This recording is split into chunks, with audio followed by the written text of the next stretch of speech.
베드로전서가 쓰여지던 시대는 기독교인들에게 혹독한 박해 바람이 불어오던 때였습니다.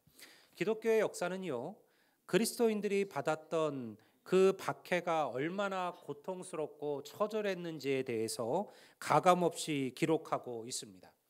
초대 기독교가 로마 제국에 의하여 받아들여지기까지 한 300여 년 동안 수많은 그리스도인들은 그들의 믿음을 지키기 위하여 기꺼이 죽음과 피 흘림을 감당해야만 했습니다. 히브리서도 마찬가지예요. 히브리서 역시 그리스도인이 받았던 고난의 길에 대하여 언급하고 있죠. 히브리서는 믿음의 자녀들이 받아야 했던 고통을 이와 같이 기록합니다. 히브리서 11장 36절에서 38절 말씀을 제가 한번 보겠습니다. 또 어떤 이들은 조롱과 채찍칠 뿐 아니라 결박과 옥에 갇히는 시련도 받았으며 돌로 치는 격과 톱으로 켜는 것과 시험과 칼로 죽임을 당하고 양과 염소의 가죽을 입고 유리하여 궁핍과 환난과 학대를 받았으니 그들이 광야와 산과 동굴과 토굴에 유리하였느니라. 여러분, 이것은요, 그 당시 실제로 하나님의 백성들이 믿음을 지키고 예배하기 위하여 감당해야만 했던 이야기들을 히브리서 기자가 기록하고 있는 거예요. 이와 같은 불같은 고난과 시대 속에서 그리스도인들은 어떻게 그들의 믿음을 지켰을까요? 무엇이 그들을 이 긴 박해 시간들을 견디게 했으며 어떻게 그러한 박해에도 불구하고 기독교는 점점 더 부흥하고 왕성하여져서 결국 로마 제국을 예수의 이름 앞에 무릎 꿇게 했을까요? 그리고 오늘 우리는 왜 이 말씀을 다시 묵상할까요?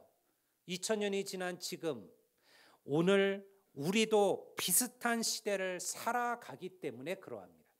아마 우리는 2000년 전 성도들처럼 물리적인 고난을 받지는 않을지도 모릅니다.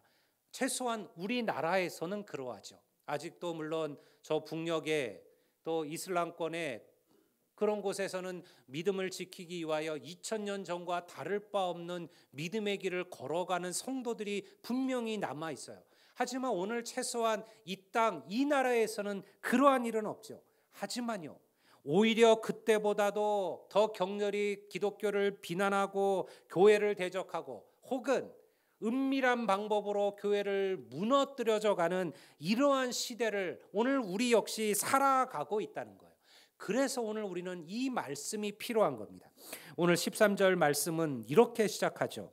너희가 열심으로 선을 행하면 누가 너희를 해하리요. 여러분, 기독교는 은혜의 종교임을 믿습니다. 우리는 믿음으로 구원받는 하나님의 자녀임을 여러분 믿으시기를 주의 이름으로 축원합니다.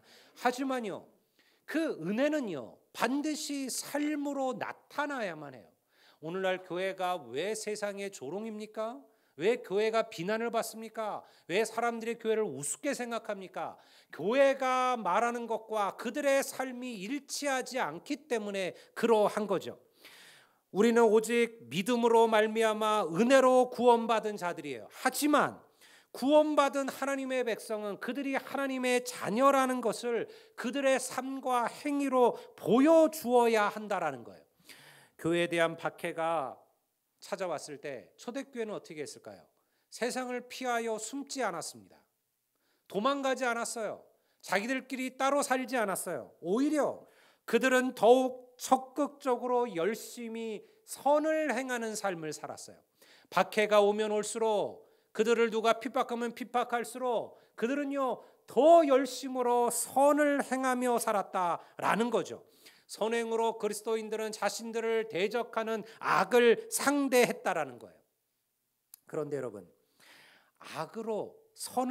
선으로 악을 이긴다라는 이 말이 오늘날 사람들에게는 너무 고리타분하고 시대에 뒤떨어진 격언처럼 그렇게 여겨져요. 많은 사람들이 그렇게 생각해요. 선으로 악을 이길 수가 있을까? 선으로 악을 우리가 제압할 수가 있을까? 그걸 믿지 않는다라는 거죠. 요즘 우리 드라마 가운데 인기를 끄는 드라마가 하나가 있다고 그래요. 모범택시라는 드라마래요. 이게 왜 인기를 끄느냐, 어떤 기자가 그것에 대한 그 리뷰를 달았어요. 이 드라마는 그냥 사이다라는 거예요. 악을 더 큰 악으로 제압하고 무너뜨린다라는 거예요. 사람들은 거기에 희열을 느끼고 통쾌함을 경험한다라는 거죠. 왜 사람들이 그 드라마를 좋아하냐면 그거는 현실에서는 일어날 수 없는 일이라는 거예요. 현실에서 과연 개개인이 거대한 기업을, 거대한 부를, 거대한 권력을 상대로 그렇게 통쾌한 승리를 이끌어낼 수 있느냐? 없다라는 거예요. 현실에는 존재하지 않는다라는 거예요. 근데 사람들은요, 법이 정의롭다 여기지를 않는 거예요. 가난하고 억울한 자의 편에 서야 될 법이 힘 있는 자, 권력자, 가진 자들의 편이라고 느낀다라는 거예요. 오늘 이 시대가 그러하다는 거죠. 그러니까요, 절대 선으로 악을 이길 수가 없다라고 생각한다는 거예요. 그래서 더 큰 악으로 그 악을 제압할 때 사람들은 거기에 통쾌함을 경험한다라는 거죠. 여러분, 이러한 시대 속에서 선으로 악을 이기라는 이 말이 과연 우리에게 받아들여질 만한 말일까? 사랑하는 성도 여러분, 우리는 이럴 때 믿음의 확신을 가져야 할 줄을 믿습니다. 주님이 하신 말씀이 뭐예요? 열심히 선을 행하면 누가 너희를 해하리요? 여러분, 우리가 선을 행하는 자가 되면 하나님께서 우리를 지키시고 보호하여 주심을 믿으시기를 바라요. 열심으로 선을 행하면 누가 너희를 해하리요? 이 말의 그 자체의 의미는 해할 자가 없다라는 말처럼 느껴지지요. 그런데 정말 그러할까요? 우리가 선을 베풀면 정말 그 선이 그대로 우리에게 다시 선으로 돌아오느냐? 많은 이들은 선을 베풀고 그리고 행하는 것을 헛된 일이라 여깁니다. 선을 행하고 그리고 착하게 살면 우리가 손해볼 것이라 그렇게 여긴다라는 거죠. 이 말이요, 우리가 선을 행하면 아무도 우리를 어렵게 하지 않을 것이다라는 말이 아니에요.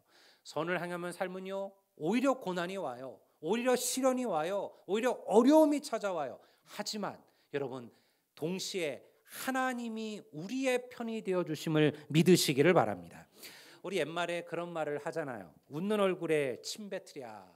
이 말의 원래 의미는 우리가 정말 아무리 악한 사람이라도 우리가 선의로 대하고 그 사람 앞에 웃어주고 그리고 미소를 띄워주고 그리고 우리가 팔을 벌리면 그런 사람들도 우리를 함부로 하지 않는다. 오히려 그 사람들도 녹아지고 열려질 것이다. 그런 말이잖아요.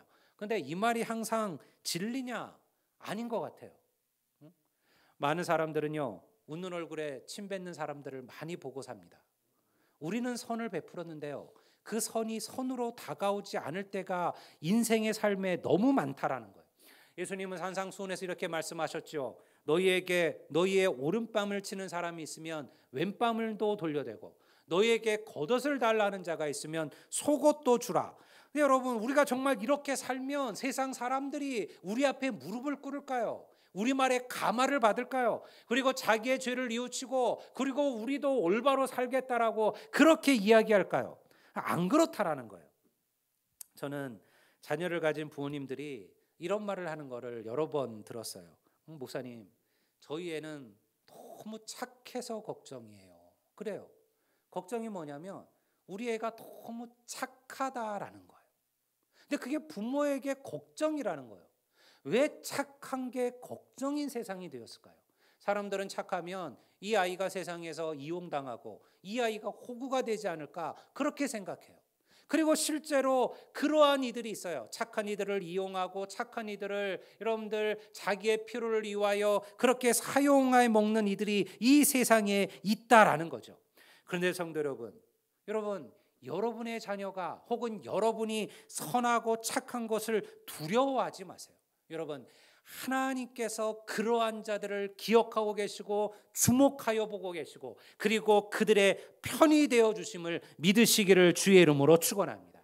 여러분, 그리스도인들은요, 선함으로 살아가는 이들이에요. 누가 뭐라고 해도 성도의 삶에서 선한 행실이 없다면 우리는 그들을 그리스도인임을 인정할 수가 없다라는 거예요. 하나님은 하나님의 백성들이 이 세상에서 선한 자로 살기를 원하셔요. 14절을 한번 볼까요? 그러나 의를 위하여 고난을 받으면 복 있는 자니 그들이 두려워하는 것을 두려워하지 말며 근심하지 말며. 우리가 아까 처음 시작할 때는 우리가 선을 행하면 누가 우리를 대적할 자가 있겠느냐. 여러분, 물론 우리가 정말 선한 마음으로 사람을 대하면요, 시간이 지나면 그 사람도 녹아지고 깨어져요. 제가 우리 그런 얘기를 성도들에게 몇 번 했잖아요. 누가 자신에 대해서 무슨 얘기를 해도 전해주지 마라. 얘기해주지 마라. 누가 나쁜 소리를 해도 그 얘기를 전해주지 마라. 왜냐하면 우리가 여러분들 사람들은 그런 이야기를 듣는 순간 그냥 마음의 상처를 받고 그리고 그 사람을 또 다른 불편함으로 대하게 마련이에요. 근데 시간이 지나면 그 사람이 선한 사람이고 그 사람이 선의를 갖고 있고 그 사람이 선한 행실의 사람이라면요, 결코 그런 오해와 그런 문제들은 하나하나 해결되게 마련이에요. 그런데 그렇지 않을 수도 있다라는 거예요. 그래도 염려하지 말라라는 거예요. 네가 선을 행했음에도 불구하고 너의 삶에 고난이 오고 환난이 와도 염려하지 마라. 오늘 이건 말씀이죠. 의를 위하여 고난을 받으면 복 있는 자다. 복 있는 자. 내가 만약 선을 행함으로써 그것 때문에 고난이 오고 어려움이 온다면, 내가 하나님의 편에 서는 것 때문에, 내가 약자의 편에 서는 것 때문에, 내가 어려운 자들의 편에 서는 것 때문에, 내가 정의를 지키고 공의를 지키고 선함을 행하기 위하여 그것 때문에 내 삶에 어려움이 온다면 염려하지 말라라는 거예요. 그것 때문에 걱정하지 말라라는 거예요. 두려워하지 말라라는 거예요. 왜? 하나님께서 그들과 함께 하시겠다라는 거예요. 이것이 오늘 이 말씀을 해주시는 약속이에요. 여러분, 교회가 이렇게 살아가면 어떠한 역사가 벌어질까요? 초대교회가 로마 제국이 초대교회를 공인하기까지 300여 년의 시간이 흘렀습니다. 여러분, 초대교회가 반짝 1년, 2년 세상에 선을 행하고 선하게 살고 선한 열매를 거두며 산 게 아니에요. 그들은요 10년, 20년, 100년, 200년을 변함없이 선한 자로 살았어요. 여러분, 세상이 아무리 교회를 핍박하고 성도를 넘어뜨려도요, 그들은 선함으로 세상을 살았어요. 가난한 자들을 도왔습니다. 문둥병 환자들을 먹이고 입혔습니다. 병든 자를 챙겼습니다. 부모를 잃어버린 고아들을 그들은 돌아보며 살았습니다. 교회는요, 그 일을 10년을 하고 20년을 하고 100년을 하고 200년을 한 거예요. 그랬더니요, 세상이 바뀌기 시작했어요. 우상으로 가득 찼던 로마 제국이 수많은 신들을 섬기며 그리고 하나님을, 그리스도를 믿는 자들을 박해하던 로마 제국이 결국은 그리스도 앞에, 예수의 이름 앞에 무릎을 꿇고요, 그리고 그들이 하나님의 백성으로 거듭나는 위대한 역사가 나타났다라는 거예요. 그래서 성경은요, 너희들이 선을 행할진대 낙심하지 마라. 때가 되면 하나님께서 너희를 세우시리라, 너희를 높이시리라. 할렐루야. 여러분, 우리의 선은 그러해야 된다는 거예요. 우리가 왜 낙심합니까? 여러분, 우리가 한 번 착한 일을 할 수 있어요. 2번 착한 일을 해요. 3번까지도 인내할 수 있어요. 그러나 여러분, 계속하지를 못하는 거예요. 그래서 결국은 넘어지는 거예요. 내가 선하게 살았는데 세상이 나를 인정해 주지 않고, 내가 착하게 살았는데 세상이 달라지지 않는 것 같고, 내가 선을 행하며 살았는데도 뭔가 내게 복이 오지 않는 것 같다라고 여기는 거죠. 근데 여러분, 그것은요 낙심하는 거예요. 여러분, 우리는요 하나님을 바라보며 꾸준한 믿음으로 살아가셔야 돼요. 어떤 시대에든 어떤 곳에든 그리스도인들은 세상 사람들이 이해할 수 없는 자들처럼 여겨졌습니다. 그래서 우리가 히브리서를 보면요 뭐라고 해요? 저희들은 세상이 감당치 못할 자라. 그리스도인들을 향하여 세상이 뭐라 불렀냐면, 쟤들은 우리가 감당할 수 없는 사람들이야, 그렇게 얘기했다는 거죠. 오늘 우리 중요한 우리 이야기가 오늘 15절에 등장을 합니다. 15절을 제가 한번 보겠습니다. 우리 다 같이 한번 읽어볼까요? 우리 15절 말씀을 우리 다 같이 읽겠습니다. 너희 마음에 그리스도를 주로 삼아 거룩하게 하고 너희 속에 있는 소망에 관한 이유를 묻는 자들에게는 대답할 것을 항상 준비하되 온유와 두려움으로 하고. 세상 사람들이 묻는다는 거예요. 초대교회 성도들을 보면서 그 당시에 수많은 이들이 그리스도인들에게 이렇게 물었다라는 거예요. 그들은요, 이해할 수가 없었던 거죠. 자신들의 모든 것을 베풀고 나누는 이들에게 자신들을 박해하고 죽음으로 몰아가는 이들조차도 용서하며 사랑하는 그리스도인들에게 이렇게 물었다는 거예요. 도대체 당신들은 어떤 사람들입니까? 당신들은 누굽니까? 당신들 안에는 무슨 소망이 있습니까? 무엇 때문에 당신들은 이러한 고통, 이런 환난 속에서도 그 믿음을 붙들고 그리고 살아가고 계십니까?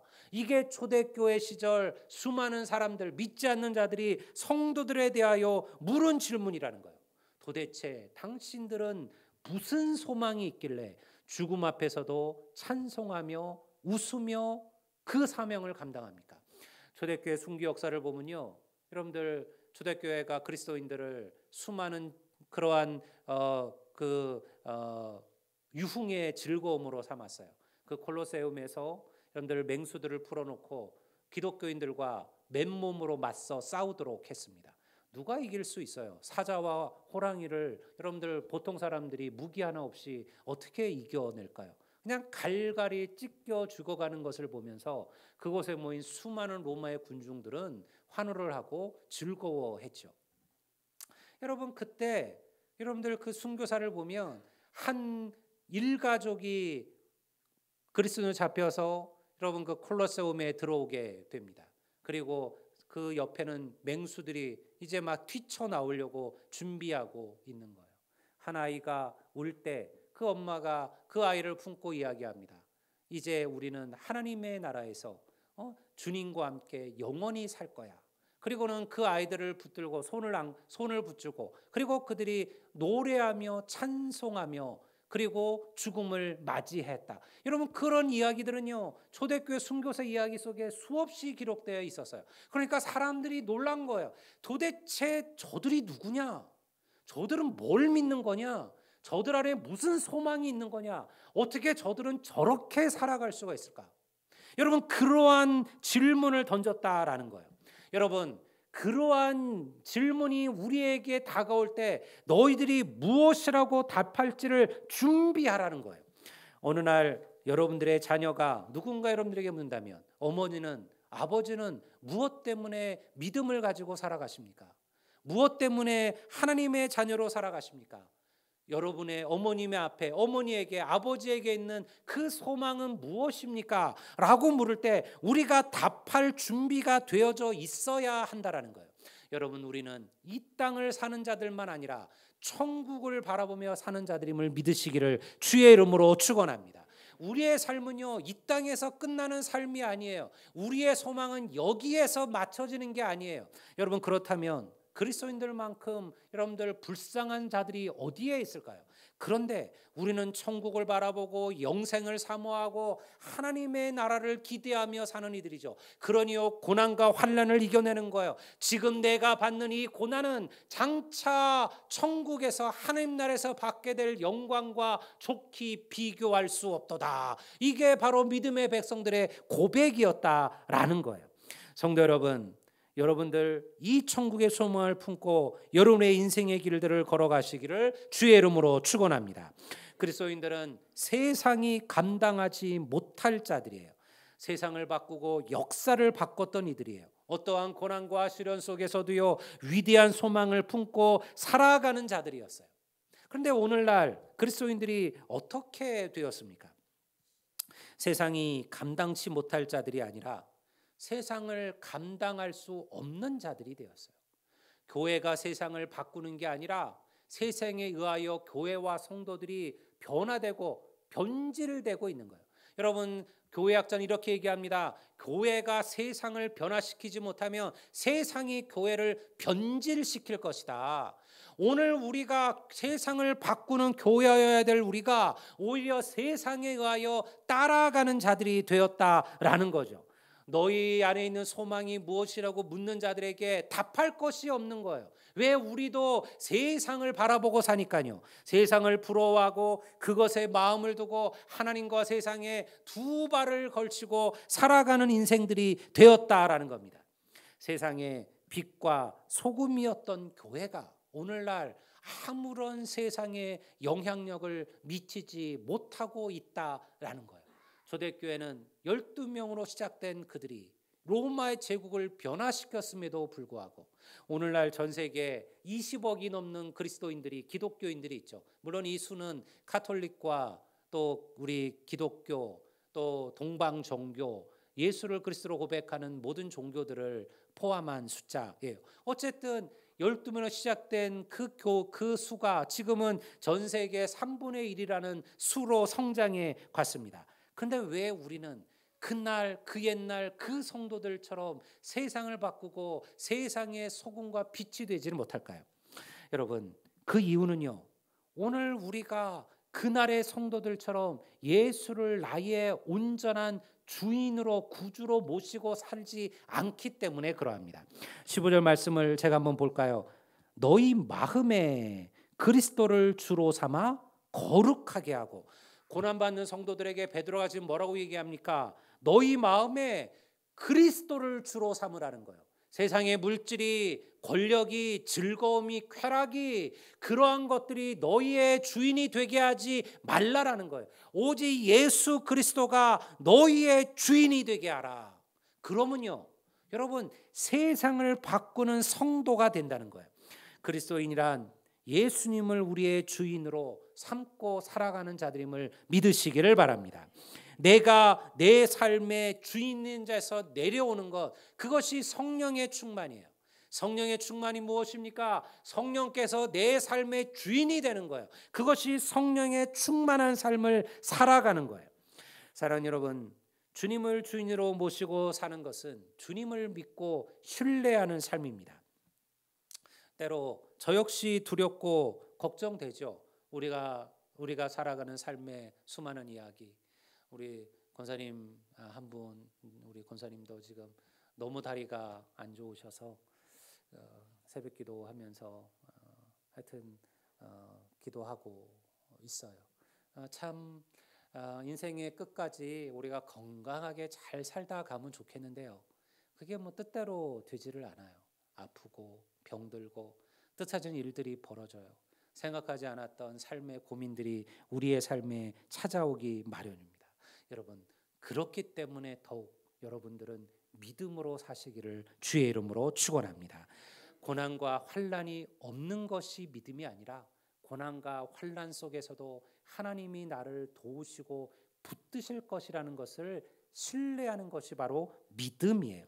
여러분, 오늘 우리는 이러한 믿음이 필요합니다. 세상이 하나님을 잃어버리고 하나님을 멀리한다 할지라도 여러분들은 그 하나님에 대한 소망을 품고 그리고 선하고 성결하게 살아가시기를 주의 이름으로 축원합니다. 여러분, 작은 선을 행하십시오. 우리 교회가 여러분들 결국 세워져가는 이유는, 방법은 뭘까요? 다른 게 아니에요. 좋은 아름다운 소문들이 일어나는 거예요. 하나님의 교회가, 하나님의 성도들이, 선한 열매 교회가, 선한 열매 교회 성도들이 선을 행하고 선한 행실을 가지고 있고 세상에서 그들이 그리스도인답게 살아간다는 그 소문, 그 향기가 세상에 드러나면 여러분, 하나님께서는 하나님의 교회를 반드시 부흥시키실 줄로 믿습니다. 오늘 우리 안에 이러한 열망과 소망을 가지고 믿음의 길을 걸어가시는 우리 모든 성도들이 되시기를 주의 이름으로 축원합니다. 이제 우리 다 같이